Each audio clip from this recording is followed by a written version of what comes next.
a small-town girl who came to the big city. Let's start with her speeding along toward her dates with fate, wide-eyed with excitement. Ah, yes, I remember well this girl, then so naive and innocent, because this girl was me.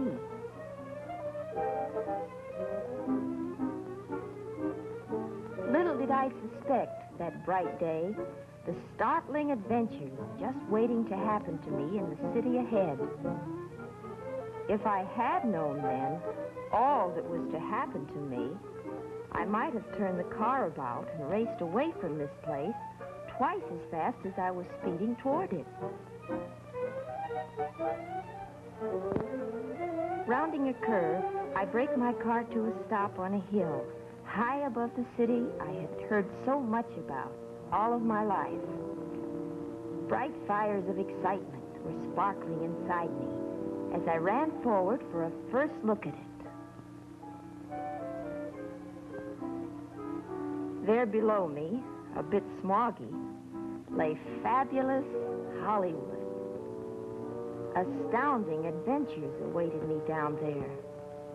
But quickly, my thoughts jumped back to my hometown of Greenfield, the newspaper office where I worked, the afternoon I had been summoned into the office of our editor, a man who both fascinated and frightened me.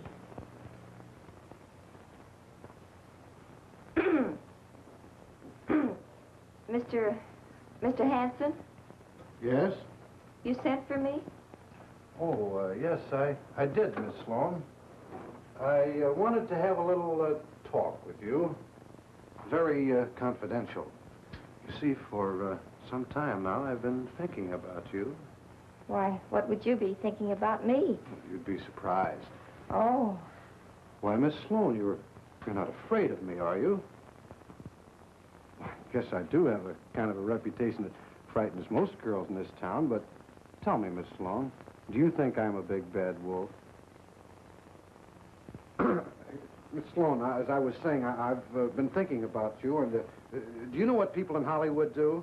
I mean, do you know what actually goes on out there? Well, No, you don't know, Miss Sloan, because everything you read or hear about the movie city contradicts everything else you read or hear about it. Like this, for instance, today's paper. It's here on page 1.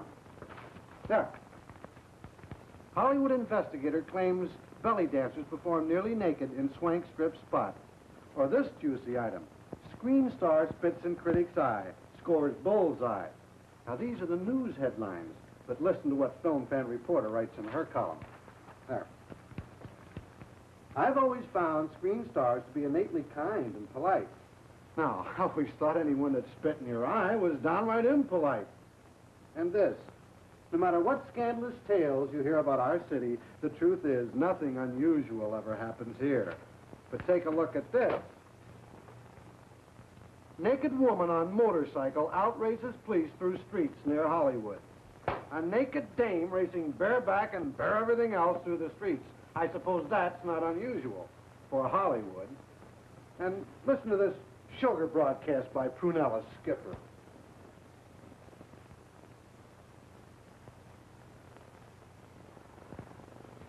The movie actress, Donna Sterling, is just the sweetest girl I know.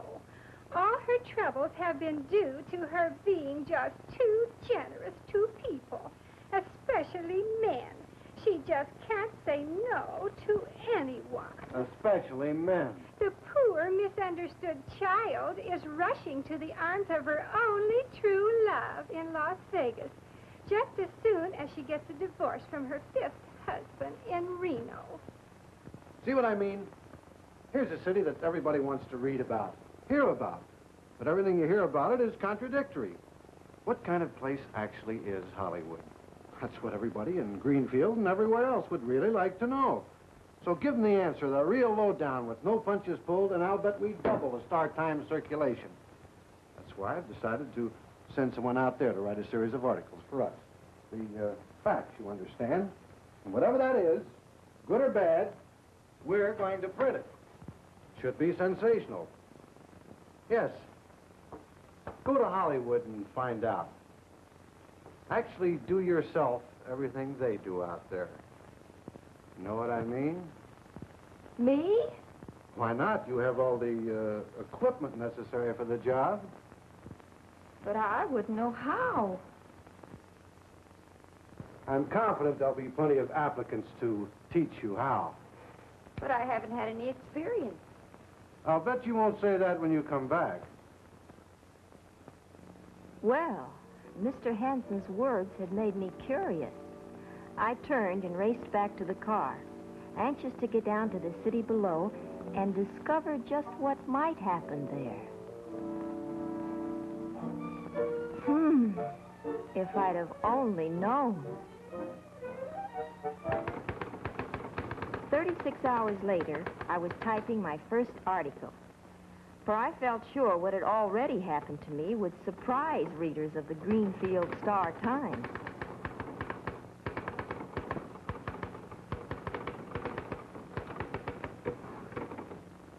I headed it, My First Day in the Land of Make-Believe.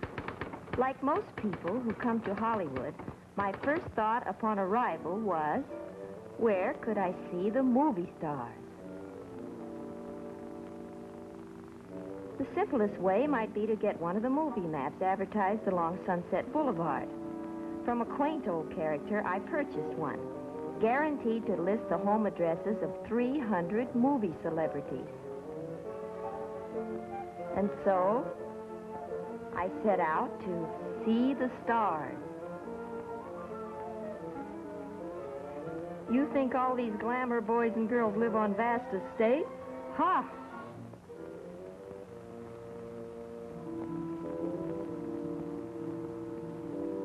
According to my map, most of their homes were on out-of-the-way streets. And nobody I asked had the slightest idea just where. The houses listed were hardly the type I had anticipated. And anyway, even people in Greenfield weren't going to get too excited by hearing I'd seen the spot where Joe Starr hung his hat. But I decided, then and there, whatever I had to do to thrill my readers, I would do.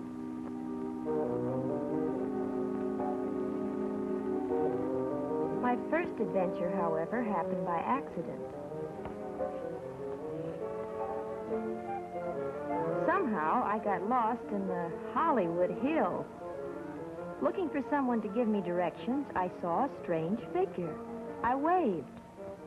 Whoever, whatever it was, disappeared behind a high stone wall. Curious, I got out of my car.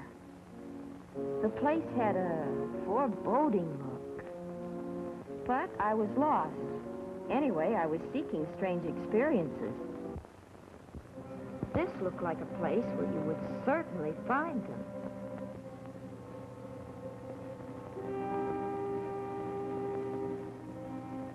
My woman's curiosity urged me to go on. My feet kept wanting to turn back.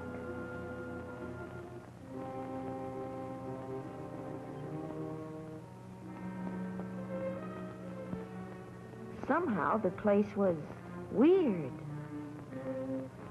A perfect setting for ghouls and ghosts and horrible happenings.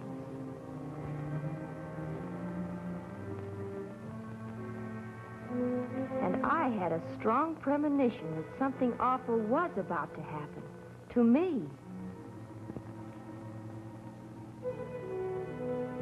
Wherever I looked, I could find no one.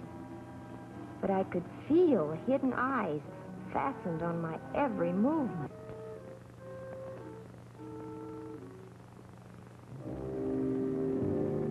It was a creepy place. Also, not one for high-heeled shoes.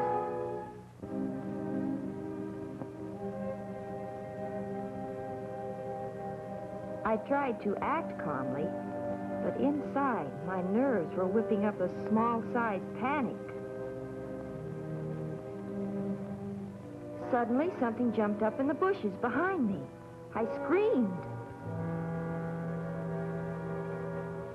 Now I was frightened. It seemed I had stumbled into the ruins of an old castle, a haunted castle. I ran until I lost my breath, and then I saw a thing. Where was the gate?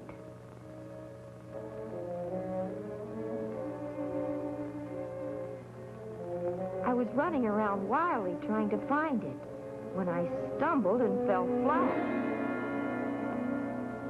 I lay there, afraid to look up because I heard the sound of feet closing in on me. When I did look up, a fence of legs encircled me.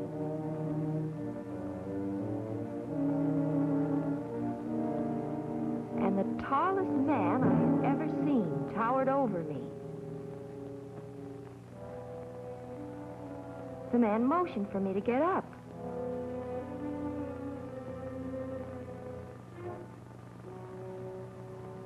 I saw now that the legs belonged to some very pretty girl.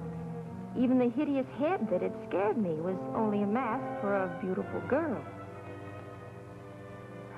A few words made me understand everything. I had happened onto a studio ranch used by photographers and cameramen who make the artistic type of photos and films.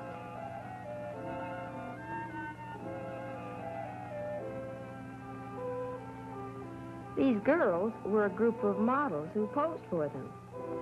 They had hidden at my approach because onlookers were usually a nuisance.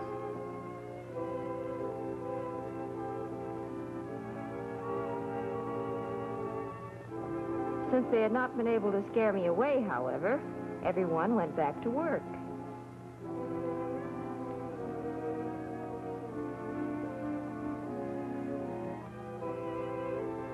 There were several groups of professional photographers around. But, as one of the models pointed out, some of the photographers used the picture-making gag just as an excuse to get acquainted with and ogle girls.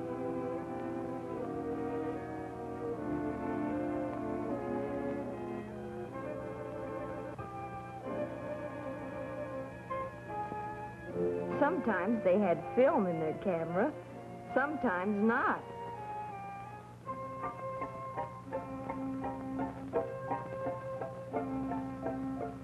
Later, promising to stay out of camera range, I wandered about, looking at different groups at work.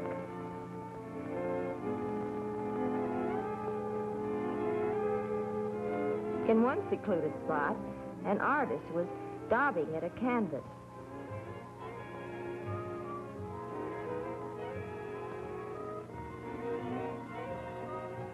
After a while, the artist had an idea. And his idea, he should paint less of the model's costume and more of the model.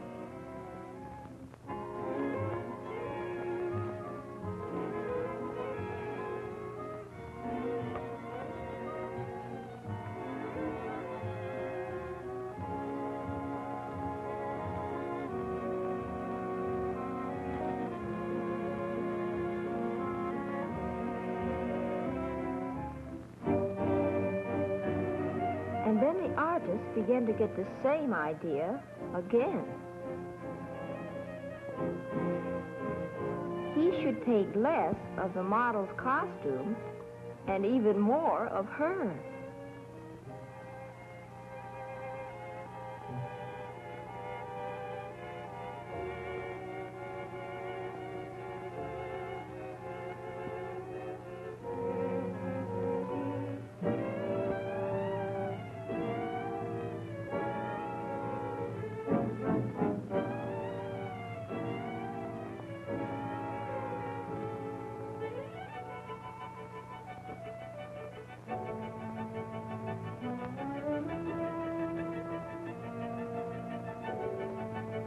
Well, that same idea just kept coming back to the artist.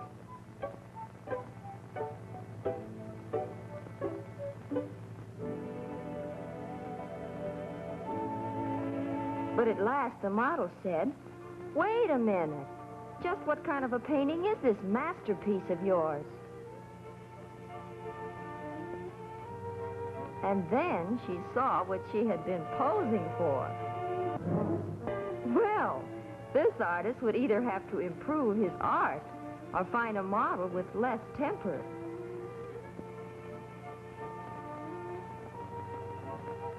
Between posing scenes, the model sought out hideaway corners in which to sunbathe.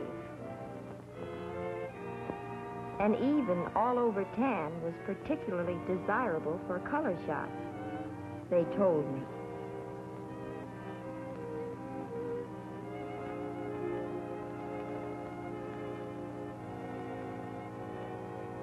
I made notes of what I saw, but the startling beauty of one flame-haired model had me fumbling for adjectives.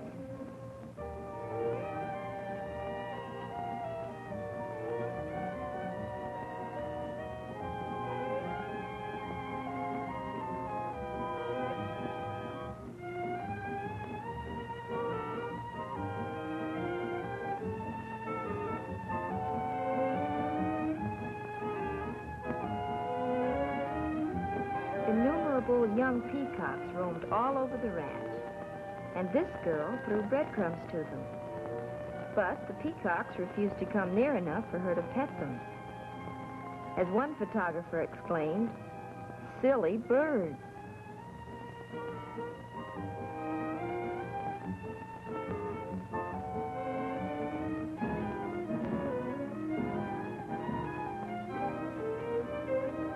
This model, I learned later, was Linnell, top favorite among the lensmen who do covers for magazines.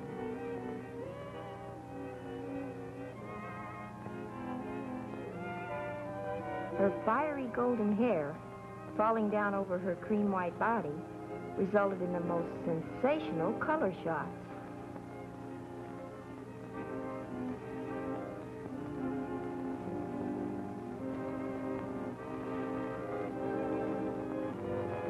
Rays of the sun were beaming down now, and when I saw one of the girls doing a scene for a movie, well, I had spent a very interesting afternoon watching the production of artistic photos and films, the gorgeous girl type of pictures that feature and star and immortalize glamour, winging their way out from the cinema city to thrill and delight the whole world.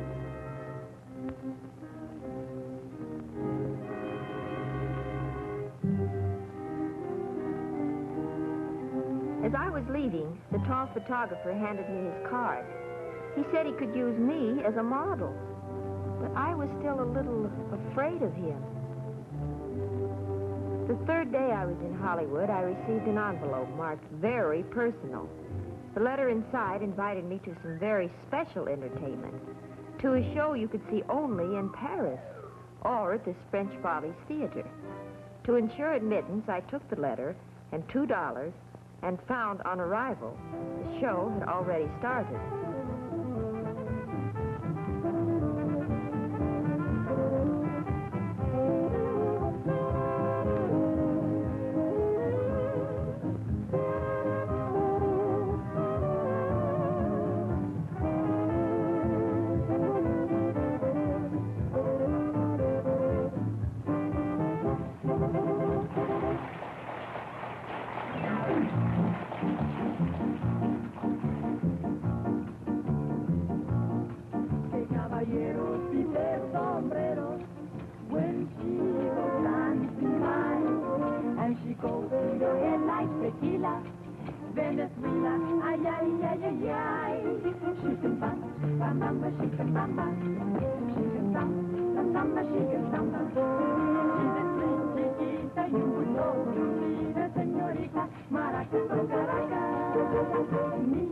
Margarita, tan bonita muñequita, saca tus maracas y no vamos pa' Caracas.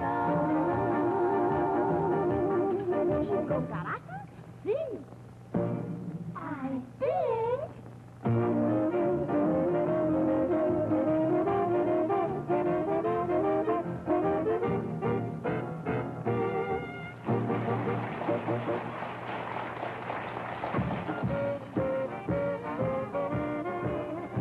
opening production number, there followed a number of alleged comics and comedy acts, most of which were about as funny as a contagious disease.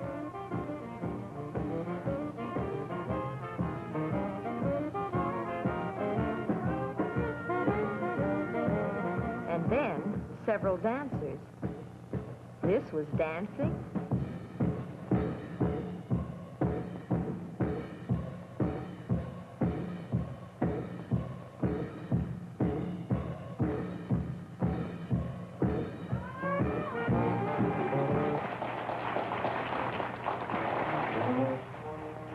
But there was one number quite different.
Literary gem for the Star Times. Still, I don't think I'm the type to be a literary critic. Oh, I just want to get the reactions of a common, normal person. Now, dear, you know I may be common, but not normal. Oh, I'm on to you. You do more talking than anything else. Well, confidentially, I'm better at talking than anything else. Did you model for anyone this week? Yes, I worked yesterday for one of those would-be wolves. He called and said he wanted me for a sitting. Turned out to be more of a running. Do you mean he chased you? Well, what did you do? Well, I let him get close enough a couple of times, you know, to make it interesting. He's too feeble to be a menace. So I got my exercise and $5 an hour. The tales you tell. You should be writing these stories instead of me. Well, your editor might be interested in some of my adventures, but I don't think he'd dare publish them. Well, let's hear how yours sounds. My Adventures in Hollywood by Darla Sloan. All right, Darla. I'll read what you wrote and did. After seeing the girls at the French show toss aside all their garments, I convinced myself I might be able to take off a few. So I made a date and went over to pose for the photographer I had met at the ranch. He explained that here at his studio, he made all types of photos. He showed me photos of what he called girls in costume. They looked to me more like girls out of costume. Then Tall Tom wondered how my legs would photograph. My way of showing them proved unsatisfactory. Higher, he said, I want to see your legs, not just your feet.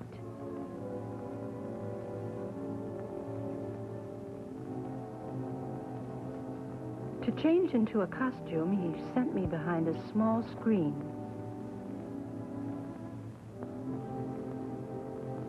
While I was changing, I kept thinking back to the day at the ranch when I had looked up and first seen this Tall Tom towering over me.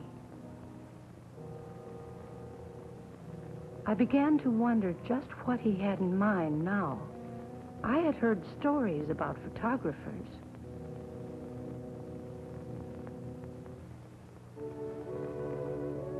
There was something sinister about this fellow.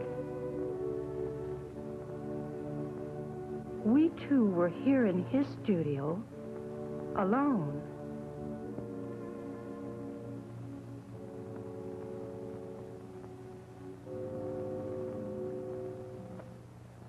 I peeked out again. His back was toward me, and then he turned and saw me.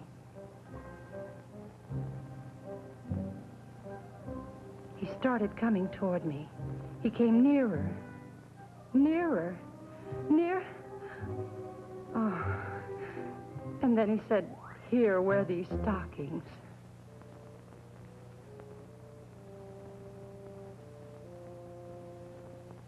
My behavior must have been as strange to him as his actions were to me. The outfit for the first photos actually wasn't too brief, but for some reason, I felt as if I were trying to hide behind 3 postage stamps.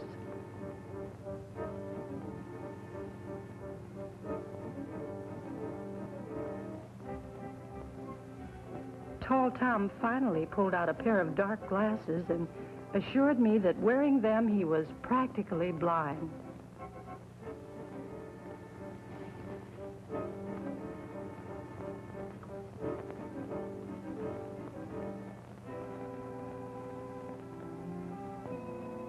After getting me into a pose, he wanted me to smile.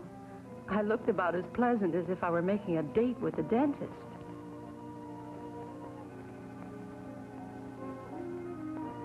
Finally, he promoted a fair expression by having me say, "cheese."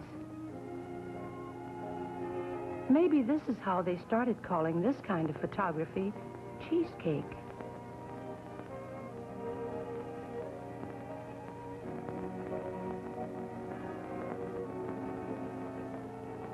When he said he wanted an Indian pose, I had one idea, but his was entirely different. Well, if Minnehaha ever posed this way, it must have been when she was loaded with fire water.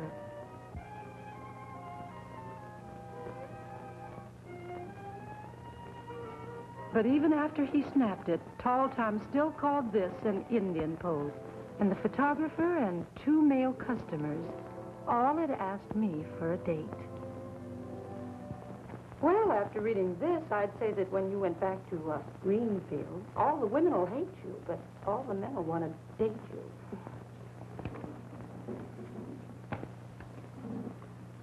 I wonder what Mr. Hanson, he's our editor, I wonder what he'll think of me.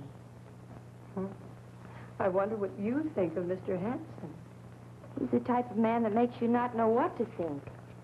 He's handsome, but not too. There's something about the way he says things to you, and the way he looks at you, that makes you feel so funny. Did you ever feel as if you'd swallowed an electric vibrator? No. But I wouldn't mind to meet this Mr. Hanson. As the slang saying goes, he must be quite a charge. Well, yes. I guess you could say that.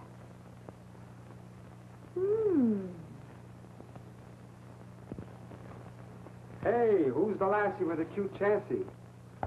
Use this in a 4-column spread over Darla Sloane's article. Here. Yo, so that's how Darla Sloane looks. No wonder so many interesting things happen for her to write about. Yes, I guess she's getting plenty of experience. I read all her articles. You know, here in Greenfield, you gotta get your excitement secondhand. Believe me, boss, if what she writes actually happened, in Hollywood, she's good. She was good here, too. I wonder what she'll do next. I wonder. Well, Mr. Hanson might have been surprised to know I was thinking of answering a Lonely Heart ad. Not the one who wanted a perfect mate.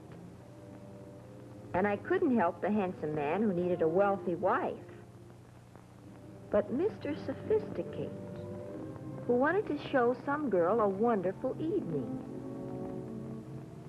He might be just the escort to show me around some unusual night spots.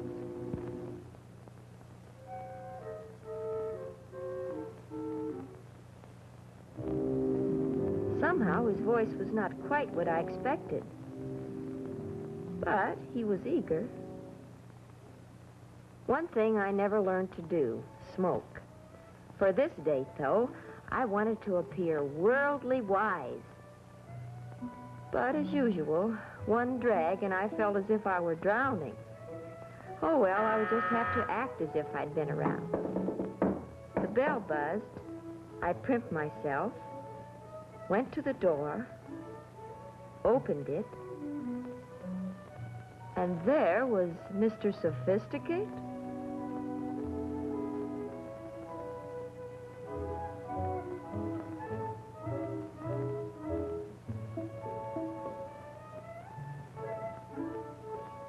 With a snoot full of water, I asked this character if he wanted me to take his hat. So,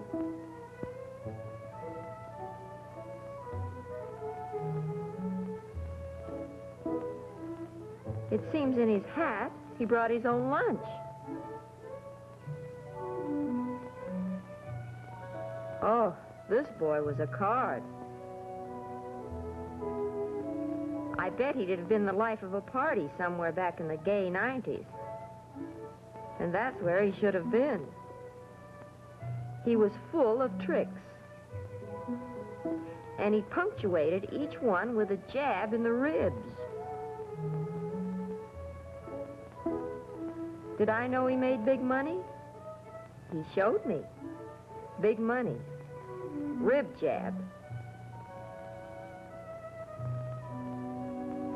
I made the mistake of being coaxed to look at his lapel flower. But I was ready for his next rib jab. This literally had him rolling on the floor.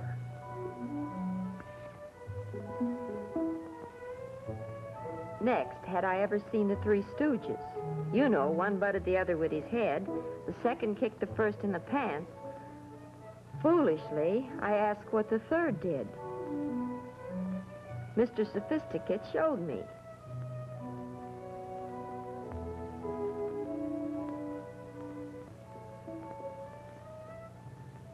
By now, I'd figured out a little game myself. It started out sort of simple-like. Maybe that's why my newfound pal immediately took to it.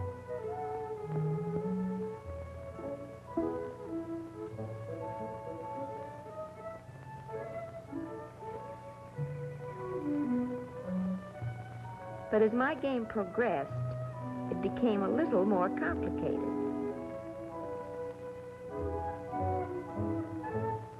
Old rib jabber told me he had never tried this blind man's waltz before. But it was nothing but fun. I told him I knew he'd get a kick out of it.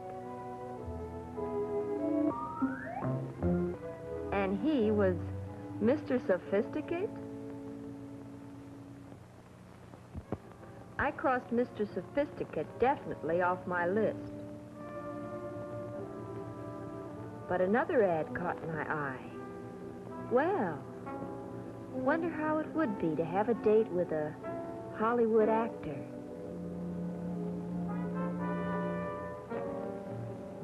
The next evening, though, when the buzzer sounded, I had almost decided not to answer it.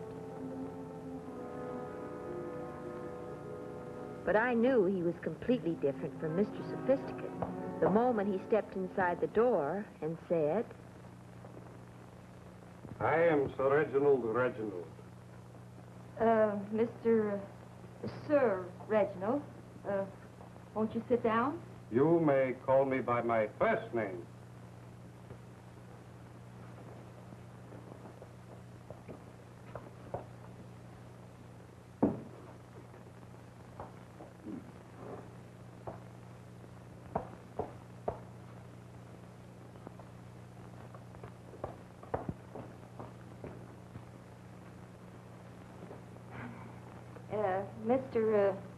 Sir Reginald, your advertisement states that you're in the theatrical profession. Yes. I'm a thespian, an actor, you understand, from the theater, legitimate theater. You should have seen me in Shakespeare. To be or not to be, that is the question. Whether 'tis nobler in the mind... But now you're in pictures. Dad, yes. All day I've been performing in some show drama. Oh, a Western. What part did you play? My line was, they went that way. There's 5 different characters in 5 different makeups. I said, oh, they went that way. They think they went that way. I don't rightly know, but, I think they went that way. I don't know, but they went that way, I think. The one of me voice is losing its resonance. You don't happen to have something to drink, have you? Would you like a drink of water? My dear, I want to drink, not bathe. A previous tenant had generously left behind 2 bottles of wine in the refrigerator. I proudly brought forth one for Sir Reginald. He looked at the label, muttered something about domestic. Maybe it was because the wine wasn't imported. Anyway, that boy had a way of drinking without tasting.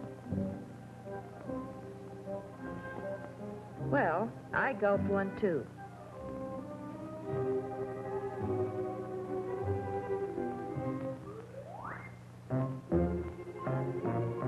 But I soon found, no matter how I did it, I couldn't empty glasses as fast as my noble friend.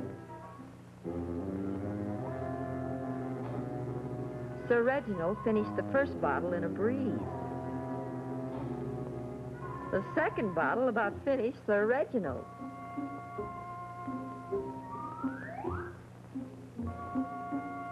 And worst of all, old Demon Rum began to bring forth in Ye Olde Thespian all the different characters he had ever played. And then Jekyll falls to the floor, and he disappears for a second, and then I come up into my amazing scene. Hey! Oh, my dear, if you could see me now. I played everything, even animals.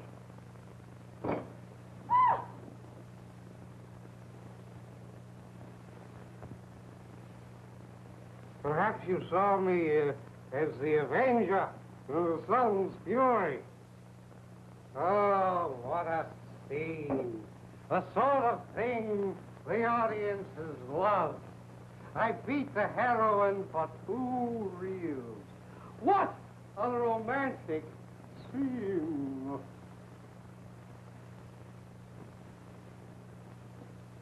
I really beat her, you understand, for 2 full reels.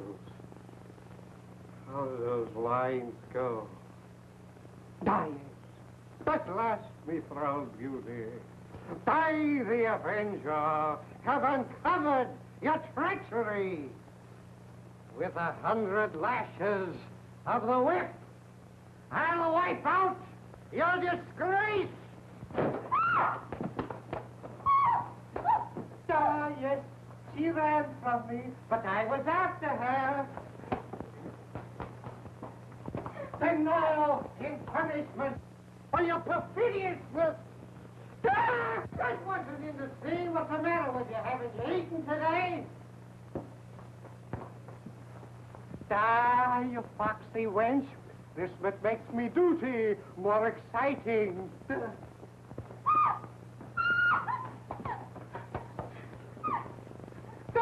Cinderella! Stop! Peter, for 2 full reels! Stop twisting and turning, ruining the scene! Here! 2 full reels! Until I was completely done in.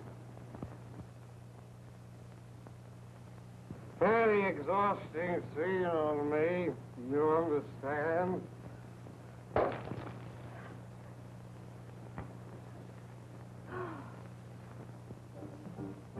I finally went to a nightclub with a gentleman who advertised himself as safe and sound. Well, anyway, he was safe.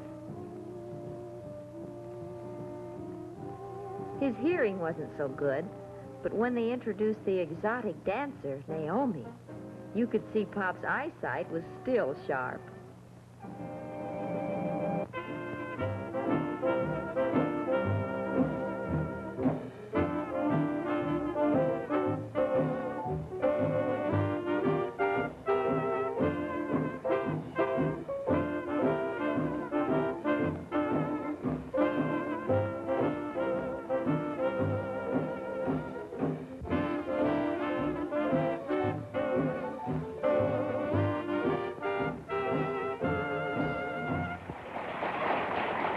After Miss Naomi's artistic efforts, I noticed a couple near our table, having a difference of opinion about a subject most popular in Hollywood, legs.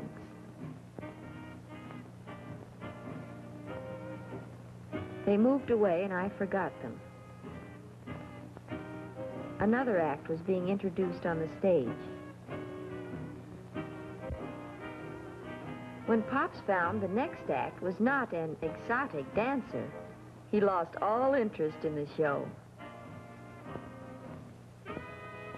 Well, with my escort falling asleep in my face, maybe this was the time to be nonchalant and light up a cigarette. I did. Usual result.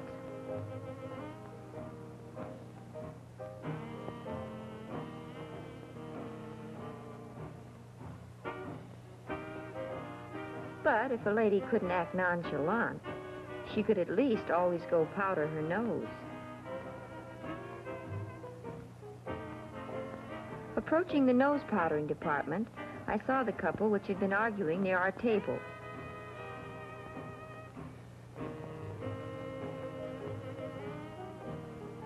One of them asked me for a cigarette.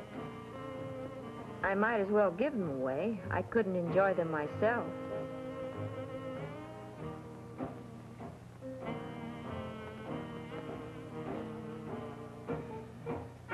The fellow explained the two of them were arguing about whether his friend, Janae, had better than average legs. To decide the argument, he wanted me to match legs.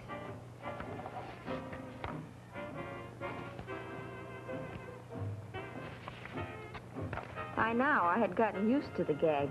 Let's see your legs, or higher, I want to see your legs, not your feet. Anyway, the fellow voted mine better. Janae assured him he'd lost his eyesight, and I thought I had lost mine when I saw what Janae used for an ashtray. And then Janae explained what I should have known from the start. He was an impersonator, working in the show.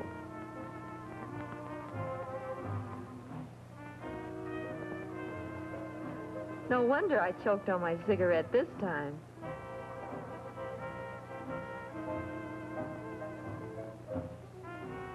You know something? He made a better-looking woman than I did.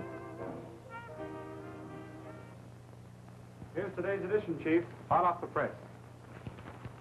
You'll find Miss Sloan's article on the 4th page. Oh, yes, there it is. We're running her a picture heading the article now, just like you ordered. She certainly is a delectable-looking dish. Out there in the wild and woolly West, she must be having a wonderful time. Yes, but I'm not so sure that she should be out there all by herself. From what she writes, I don't think she's ever all by herself. I mean, nobody from here went with her. Is out there to watch her, watch over her. I'm beginning to wonder if I should have sent her out there all alone. In fact, why should I have sent her out, period? Pierre Martin was a nervous little man who had a wholesale lingerie house. He brought buyers here to view his showings of new styles. Modeling for him, I thought I might find some rare experiences. I did.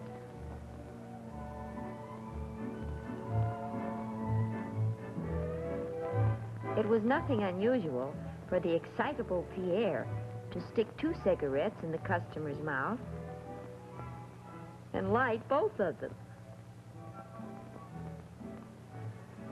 One reason for Pierre's fluster was that we girls in the dressing room were never ready to start the shows on time. Girls, hurry, please. The men are here waiting. Girls!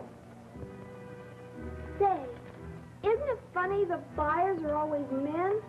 Oh, it's not so strange the stores send men buyers here. After all, kind of lingerie men go for. That's the kind women should buy.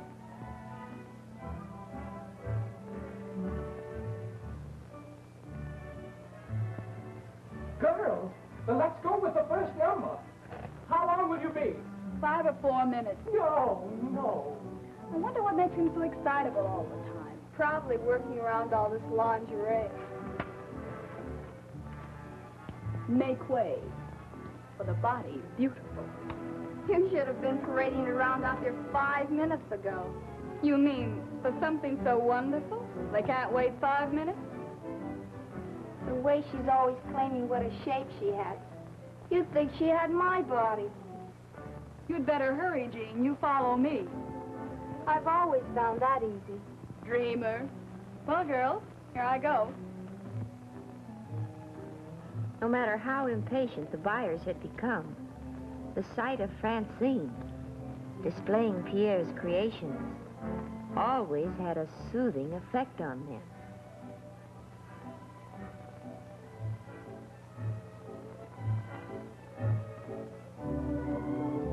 This girl was good.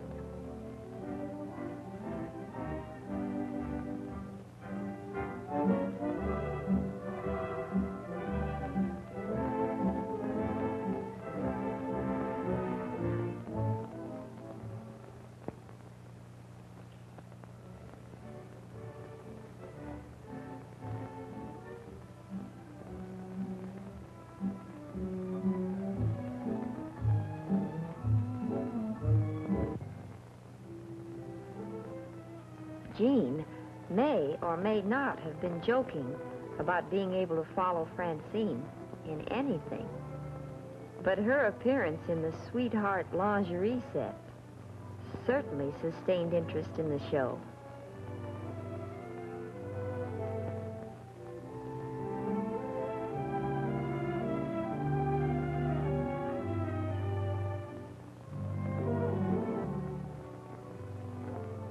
As the girls modeled, the buyers discussed figures, both kinds.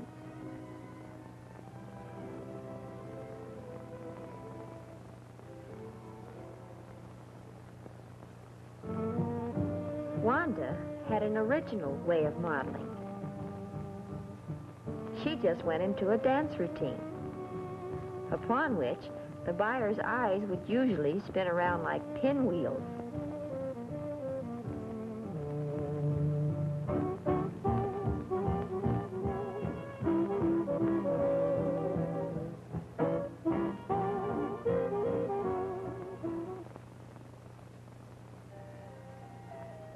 A short-length nightie was my first contribution to the showing.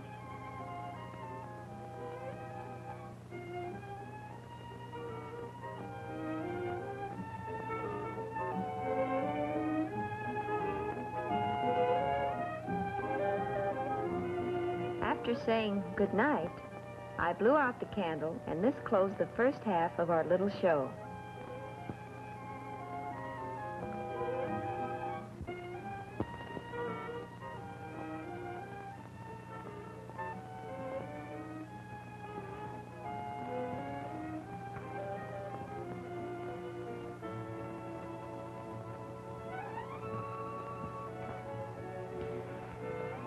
I wonder if most of the buyers come in to buy or just to look. Why, dearie, don't tell me you're the type that minds men looking at you. Why, the 2 days that you've been here, you must have had a dozen men ask for your phone number. Or maybe the shrinking violet routine is what gets them. Yes, I'll have to try. I'll have to convince men that I'm so very, very nice. I've got news for you. You're not that good an actress.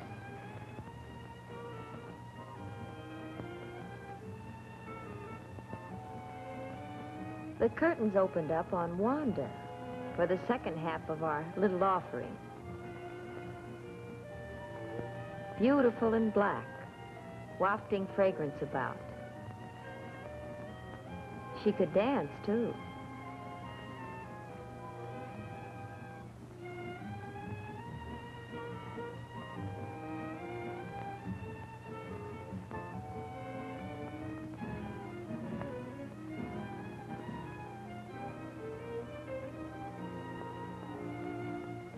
Wanda would finish by looking at the customers like this, and they always wanted this number, and hers.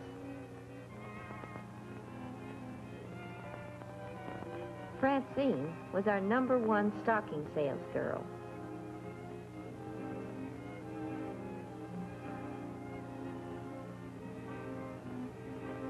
Yes, when Francine modeled hosiery, the buyers quickly saw 2 good reasons why they should buy them.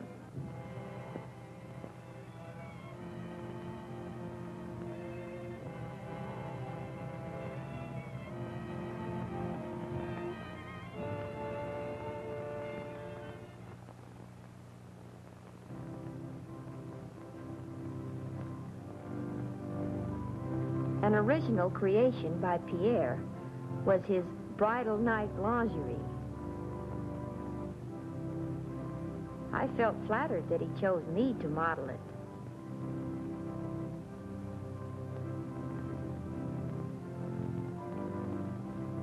Just wearing an outfit like this could give a girl ideas, such as weddings and honeymoons and Mr. Hanson.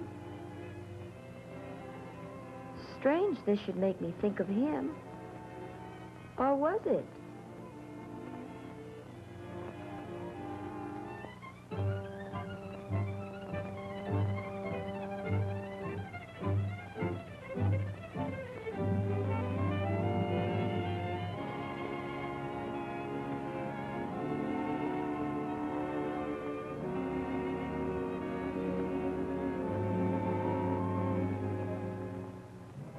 Judith had been with Pierre longer than any other model, and she broke all the rules.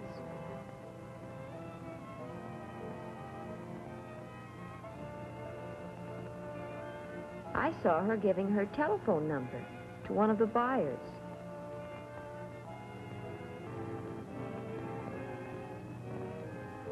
This girl was jealous of me, and I wondered if we'd have trouble. And I didn't have to wait long to find out. Gordon. Say, I always wear that outfit. Well, Pierre has my name on it, so evidently you're not wearing it today. Today, too. You may be Pierre's new pet, but I'm wearing that outfit. That's silly. I already have it on. That's easily changed.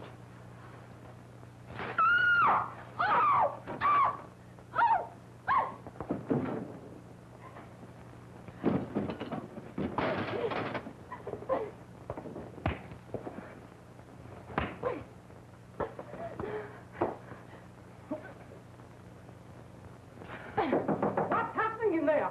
Stop it, you hear? I'm coming in. Break it up! Don't, girl. Be in a minute. Don't, please. Gang will be barging in. Please, sit this way. Here. What's going on here? Your pet model, I'm going to remodel. Are you crazy? Now, who started this? She started the whole thing. I didn't start it, but I'm going to finish it. Give me room. What? Be careful now, girls. Oh, stop it. Oh, my goodness. Don't do it again, please. Now, here. No. Stop it this minute. Here, what's going on here? Stop. What? Look at her going there. Just.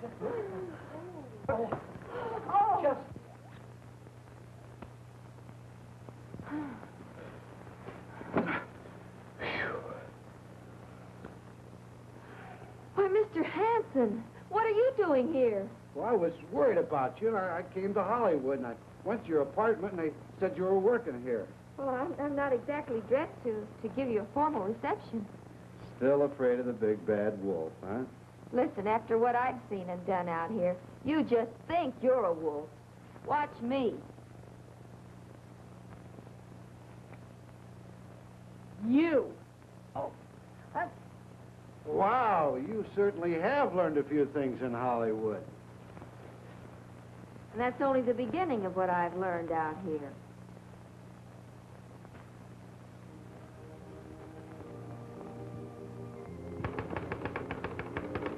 Yes, Hollywood is no doubt just about like any other city of similar size.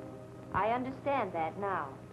But here in Hollywood, the film capital, everything seems more glamorous, more exciting, more wonderful. And if you don't believe me, come on out and let me show you.